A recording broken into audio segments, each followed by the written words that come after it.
A라는 회사랑 B라는 회사가 있어요. 두 회사는 연매출이 똑같이 1000억입니다. 그런데 A 회사는 시가총액이 1000억이고 B 회사는 시가총액이 1조예요. 두 회사는 매출이 똑같은데 왜 시가총액은 10배나 차이가 날까요? 저도 지금 주식을 꽤 많이 가지고 있지만 지금은 거의 확인을 안 해요. 아니 어떻게 이런 것도 모르고 투자를 할 생각을 했지? 내 돈을 몽땅 다 잃을 수도 있는 게 주식이에요. 이 회사는 지금 유명하니까 앞으로도 오르겠지? 이렇게 감을 믿고 투자하는 게 아니라 안녕하세요 여러분, 옌마드입니다. 오늘은 제가 한 번도 언급하지 않았던 주식에 대한 저의 생각을 이야기해보려고 해요. 제가 지금까지 영상에서 주식 이야기를 하지 않았던 이유는 자본주의와 재테크에 대해서 공부하는 건 좋지만 멀리 바라봤을 때 저의 주 구독자인 20대에게 최선의 선택은 아니라고 생각했기 때문이에요. 만약에 제 통장에 든 돈이 1000만 원이라면 연 20%의 수익률을 올리더라도 200만 원밖에 되지 않잖아요. 물론 이게 작은 돈은 아니지만 여러분 잘 생각해보세요. 20대는 배움과 경험을 하는 시간이 가장 중요한 시기잖아요. 근데 그 시간에 내 주식이 올랐나 내렸나? 이렇게 허송세월 주식창만 바라보면서 몇십 시간, 몇백 시간을 날리는 게 너무 아깝다고 생각했어요. 이렇게 나의 몇십 시간, 몇백 시간을 버리면서 적은 돈을 벌 바에는 차라리 그 시간을 나 자신에게 투자하는 게 수입 대비 가치도 더 높고 훨씬 더 큰 돈을 벌 수 있는 방향이라고 생각을 했기 때문입니다. 이건 제가 항상 하던 이야기 중 하나인데 우리는 항상 거시적 관점에서 멀리 바라봐야 돼요. 우리 인생 100살까지는 살 거잖아요. 단기적인 금액보다는 내 몸값부터 높이고 내 인생에서 자본이 흐르게 만들어야 돼요. 그래서 만약 여러분이 저처럼 20대고 앞으로 발전 가능성이 많다면 저는 회사에 투자하는 것보다 내 몸값을 높이기 위해서 나 자신한테 투자하는 걸 추천하는 편입니다. 근데 사실 주식 투자는 요즘 20대 초반을 넘어서서 10대 분들도 많이 관심 가지고 실제로 투자를 하잖아요. 그리고 만약에 여러분이 지금 꽤 많은 자본을 보유하고 있고 내 벌이 수입보다 투자에 집중해야 할 나이라면 금융자산에 투자하는 게 맞다고 생각을 해요. 그래서 오늘은 간단하게 주식을 시작할 거라면 적어도 꼭 이건 알아야 한다 하는 것들에 대해서 이야기를 해보려고 해요. 사실 주식이 아니더라도 투자라는 것 자체는 우리 모두가 언젠가 해야 돼요. 우리가 현금을 통장에만 보관해두면 물가 상승 때문에 화폐 가치는 계속해서 떨어지잖아요. 그래서 통장에 묵혀둘 돈이라면 차라리 자산에 투자를 하는 게 맞다고 생각합니다. 우선 여러분, 우리가 열심히 일해서 돈을 벌면 이 돈을 어떻게 해요? 대부분은 예적금을 하거나 혹은 주식 투자를 하게 되잖아요. 예적금은 보통 0.1%에서 5% 정도의 이자를 받아요. 은행이 망하지 않는 이상은 웬만하면 손실을 보지 않는 나름 안정적인 수익을 가져갈 수 있는 거죠. 근데 주식은 어떤가요? 5%가 아니라 100%, 내가 넣은 돈의 2배의 수익을 볼 수도 있어요. 하지만 내가 투자를 했다가 떨어지면 내 돈을 몽땅 다 잃을 수도 있는 게 주식이에요. 그리고 몽땅이 아니라 내 돈의 일정 부분을 잃더라도 이것만으로 일상생활이 불가능할 정도로 정말 힘들어하시는 분들이 많거든요. 주식은 결국 나의 기본적인 월급, 소득이 기반이 되어야 하는데 내 돈을 잃어서 본업에 집중하기가 힘들어지면 아무 의미가 없어지겠죠. 그리고 아마 대부분의 분들이 한 번쯤은 겪어보셨을 텐데 주식을 사면 어떤 문제가 있냐면요. 계속 그 주식창만 들여다보고 있어요. 저도 20살 되고 처음 주식 샀을 땐 그랬거든요. 여러분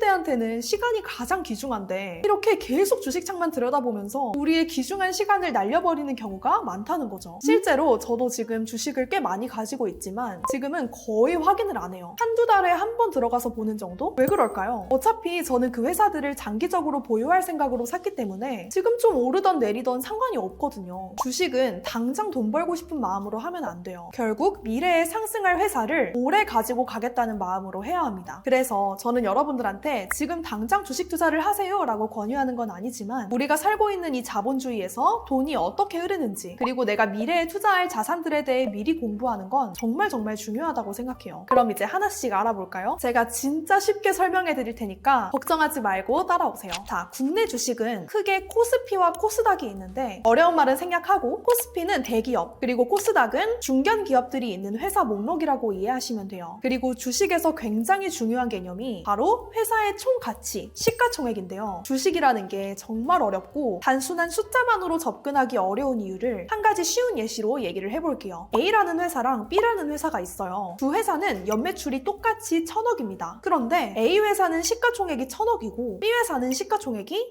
1조예요. 두 회사는 매출이 똑같은데 왜 시가총액은 10배나 차이가 날까요? 이 부분에 대해서는 정말 다양한 해석이 가능하지만 저는 크게 세 가지 이유를 말씀드릴 거예요. 첫 번째 경우는 영업이익의 차이입니다. 똑같이 매출이 1000억이더라도 A 회사는 영업이익이 50억, B 회사는 영업이익이 500억인 거예요. 그럼 당연히 영업이익이 더 높은 B 회사가 더 높게 평가를 받겠죠. 그리고 두 번째 경우는 두 회사가 영업이익까지 똑같은 경우입니다. A회사, B회사 모두 연매출 1000억, 영업이익은 100억이라고 칠게요. 그렇다면 여기서 PER이라는 개념이 나오는데 뭔가 영어 나오니까 어렵죠. 별거 아니니까 어렵게 생각하지 마세요. 이 회사의 영업이익 대비 시가총액이 몇 배냐가 PER입니다. 간단하죠? A회사는 시가총액이 1000억인데 영업이익은 100억이니까 PER이 10이고요. B회사는 시가총액이 1조이고 영업이익이 100억이니까 PER이 100이 됩니다. 그러면 이 차이는 어디서 오는 거예요? 라는 의문이 드실 텐데 회사 카테고리의 차이인 경우가 많아요. 무슨 말이냐? 이 회사의 미래 가치를 보는 겁니다. A회사는 미래에도 큰 발전이 예상되지 않는 카테고리, 뭐 예를 들면 은행권이나 쇼핑몰, 제조업 같은 거예요. 근데 B회사는 사람들이 미래에 성장할 거라고 굉장히 기대하고 있는 카테고리, 뭐가 있죠? 반도체, 배터리, 전기차, AI 이런 카테고리일 확률이 높아요. 물론 일반적인 회사에서 PER 100이 쉬운 일은 아니지만 예를 들어서 설명을 드린 겁니다. 마지막 세 번째 경우는요. 똑같이 매출이 1000억이더라도 A회사는 21년도도 1000억, 22년도도 1000억, 23년도도 매출이 1000억이었어요. 근데 B회사는 21년도 매출 50억, 22년도 매출 500억, 23년도 매출은 1000억 이렇게 매출이 점점 커졌어요. 그러면 이 두 회사의 현재 주가가 같다고 가정을 했을 때 여러분이라면 어떤 회사의 주식을 구매할 것 같으세요? 아무리 안정적인 투자를 추구하는 사람이더라도 이건 당연히 B회사겠죠. 왜? 냉정하게 숫자로만 바라봤을 때도 B회사가 성장 가능성이 훨씬 높기 때문입니다. 지금 말씀드린 시가총액이나 PER은 사실 네이버에 회사 이름만 검색해도 다 나오는 데이터들이에요. 예를 들어서 제가 네이버에 LG 생활건강 회사를 검색을 해보면 시가총액은 4조 9,500억, PER은 37이 나옵니다. 그럼 시가총액 나누기 PER을 하면 영업이익도 얼마인지 계산이 되죠. 여러분 이런 데이터는 저희가 인터넷으로도 찾아볼 수 있지만 우리가 이 자료만으로 이 회사의 내부 사정이라던가 조금 더 딥한 자료들은 알기가 힘들어요. 그리고 앞서 이야기한 세 가지 이유뿐만이 아니라 정말 수만 가지의 이유들이 주가가 오르내리는데 영향을 미치거든요. 물론 지금까지 이야기한 내용만으로도 여러분이 앞으로 기업을 바라볼 수 있는 시야가 달라질 수 있는 내용이지만 여러분들이 진짜 제대로 투자를 하고자 한다면 그 회사의 실제 재무를 읽을 수 있는 안목이 필요해요. 그게 바로 아마 한 번쯤 들어보셨을 재무제표입니다. 제가 예전에는 혼자 재무제표를 해석해보려고 막 찾아서 열어봤는데 이게 분명히 한국어로 돼 있는데 왜 외계어로 읽히지? 아무것도 모르는 일반인의 눈으로는 도저히 해석이 안 되더라고요. 재무제표는 기업의 재무와 성과를 기록한 보고서라고 생각하시면 되는데 크게 재무상태표, 손익계산서, 현금흐름표, 자본변동표, 주석 이렇게 5가지로 이루어져 있어요. 듣기만 해도 굉장히 머리가 아프죠? 그래서 저도 올해 목표 중에 하나가 재무제표 읽는 방법 배우기였는데 제가 워낙 숫자에 약한 사람이기도 하고 뭔가 너무 어려울 것 같다는 두려움 때문에 시작을 못하고 있었어요. 저는 처음 유튜브 시작했을 때 영상 편집, 포토샵도 다 패스트 캔버스에서 배웠거든요. 그만큼 워낙 유명한 교육 플랫폼이기 때문에 정말 실력 있는 강사분들만 속해 있는 건 알고 있었어요. 그래서 되게 기대치가 높은 상태에서 홈페이지를 들어가 봤는데 회계사 권호상 강사님의 강의가 베스트 오브 베스트 강의라고 나오는 거예요. 그리고 이게 5년 연속으로 조기 마감이 된 강의라고 하는데 사실 재무제표라고 하면 굉장히 딥한 내용이기 때문에 배우는 사람이 별로 없을 줄 알았거든요. 그래서 조금 겁나지만 일단 한번 강의를 들어보자 라고 마음을 먹었는데 다행히도 권호상 강사님의 강의가 분석 기초 강의부터 분석 실전, 기업 가치평가, 연결회계 실무까지 난이도별로 구성이 돼 있더라고요. 저는 초보 중에서도 정말 왕초보기 때문에 레벨 1 재무제표 분석 기초 강의를 들었어요. 근데 너무 신기했던 게 강의를 다 듣고 나니까 온통 외계어로 보이던 재무제표가 읽히기 시작하는 거예요. 우선 재무제표에 쓰이는 용어들 있죠. 자산, 부채, 매출액, 영업이익, 자본잉여금, 영업현금흐름 이런 용어들을 저 같은 사람도 쉽게 이해할 수 있게 설명을 해주세요. 그리고 저는 진짜 깜짝 놀란 게 강사님의 에너지예요. 20대인 저보다 에너지가 더 넘치시더라고요. 자칫하면 진짜 지루할 수 있는 내용이잖아요. 근데 이 강사님은 뭔가 뮤지컬을 보는 느낌이라고 해야 되나? 아무튼 굉장히 에너지 넘치시고 재밌게 가르쳐 주셔서 졸지 않고 집중해서 들을 수 있었어요. 전 진짜 인강이 조금만 지루해도 잠드는 편이라 걱정했거든요. 그리고 단순히 재무제표의 개념, 분석하는 방법을 이론적으로 알려주시는 게 아니라 실제 기업의 재무제표 보고서를 딱 띄워놓고 하나하나 다 분석하면서 알려주시거든요. 그래서 강의를 듣고 나서 저 혼자서도 다른 기업의 재무제표를 볼 때 아 이게 이런 내용이었지 하면서 수월하게 해석이 됐어요. 그리고 여러분 저는 투자할 때 정말 중요한 게 현재 지금 이 회사의 상태를 파악하는 거라고 생각해요. 근데 아까도 이야기했지만 인터넷에 나오는 시가총액 PER만으로는 그 회사의 내부 사정을 일일이 다 알 수가 없단 말이에요. 근데 이걸 재무제표에서 알 수 있는 거였더라고요. 손익계산서, 현금흐름표를 보면서 아 지금 이 회사의 재무 상태는 이렇구나, 그리고 이런 이슈가 있었겠구나 라고 분석을 할 수 있게 돼요. 그리고 한 걸음 더 나아가서 이 회사는 지금 이런 상황에 놓여 있으니까 앞으로는 앞으로는 이런 전략을 취하겠구나, 또 얼마만큼의 미래 가치를 지니겠구나 까지 생각을 할 수가 있게 되는 거예요. 여러분, 이렇게 재무제표를 읽을 줄 알게 되면요, 단순히 지금 저나 여러분들처럼 이 회사는 지금 잘 나가니까 혹은 유명하니까 앞으로도 오르겠지? 이렇게 감을 믿고 투자하는 게 아니라 실제 그 기업의 속사정을 알고 지금 이 회사가 재무적으로 건전한지, 사업 구조와 사업성은 괜찮은지 판단을 하게 되고요. 이런 부분을 조금 더 면밀히 들여다보고 투자를 할 수 있게 되는 거죠. 또 기업들이 인적 분할을 하거나 어떤 액션들을 취할 때 있잖아요. 그럴 때 이 기업이 지금 상황에서 왜 이런 액션을 취했는지, 행동에 숨겨진 이유를 알 수 있게 되는 게 뭔가 되게 새롭더라고요. 그리고 지금 돌아보면 아니 어떻게 이런 것도 모르고 투자를 할 생각을 했지? 싶어서 아찔하기도 해요. 그리고 뉴스에서 기업에 대한 이슈가 터질 때 있잖아요. 그 뉴스가 기업의 재무제표에는 어떤 영향을 미치는지도 알게 되고 앞으로의 방향성도 예측이 되는 게 저는 굉장히 신기했어요. 제가 이 강의를 듣고 뼈저리게 느낀 게 뭐냐면 재무제표를 보기만 하는 것과 제대로 분석하고 해석하는 건 차원이 다른 일이라는 거예요. 한마디로 제대로 분석하는 방법을 배우는 게 진짜 중요하겠더라고요. 이 강의가 총 15시간 정도 되거든요. 짧은 시간은 아니지만 완강한다면 자본주의의 흐름을 보는 눈과 회사의 가치를 평가할 수 있는 안목이 생기는 거예요. 저도 요즘 굉장히 바쁜데 틈틈이 시간을 내서 완강을 했거든요. 광고지만 진심으로 진짜 듣길 잘했다. 앞으로는 내 감을 믿고 투자하는 게 아니라 진짜 그 기업의 방향성과 내부 사정을 알고 투자를 할 수 있겠다는 생각이 들어서 기대도 되고 또 설레기도 합니다. 사실 이 강의는 주로 실무, 회계 지식이 필요한 실무자분들이 주 타겟이긴 하지만 저는 개인적으로 꼭 실무자가 아니더라도 이 자본주의를 살아가는 사람이라면, 그리고 특히 재테크, 경제에 관심이 있는 분들이라면 재무제표를 꼭 읽을 줄 알아야 한다고 생각을 해요. 그래서 저처럼 기업의 가치를 평가할 수 있는 안목을 가지고 싶다 하시는 분들에게 권호상 강사님의 재무제표 기초 강의를 추천을 해드리고 싶습니다. 제가 우리 구독자분들을 위해 빵빵한 할인 혜택도 받아왔거든요. 할인 내용은 제가 영상 더보기란에 정리를 해둘 테니까 꼭 확인하시고 혜택도 받아가셨으면 좋겠습니다. 주식에 관심이 있으셨던 분들에게 오늘 영상이 도움이 되었으면 좋겠고요. 도움이 되셨다면 구독, 좋아요, 알림 설정 꼭 잊지 말고 눌러주세요. 저는 다음 주에 더 재밌는 영상으로 찾아오겠습니다. 그럼 안녕!